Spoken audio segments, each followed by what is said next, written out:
সারাটা দিন সাংসারিক কাজ আর সোনাইকে নিয়ে এত পরিমাণে ব্যস্ত থাকি, কখন যে বিকেল গড়িয়ে সন্ধে হয়ে যায় সেটাই বুঝতে পারি না।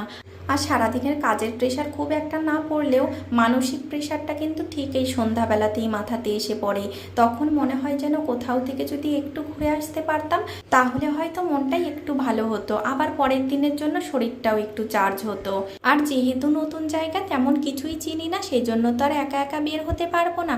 যেদিন সে থাকবে সেই দিনই একটু বের হতে পারবো, আর বাকি দিনগুলো ঘরেই কাটাতে হবে।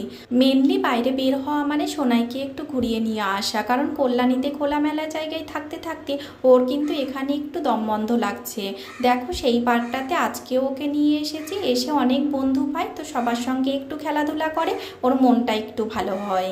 আর সংসার হওয়ার পর বাড়ি থেকে বেরোনো মানেই তো দুটো একটা কাজ হাতে নিয়ে আসা, সমস্ত কিছু সেরে এখন বাড়ি ফেরার পালা।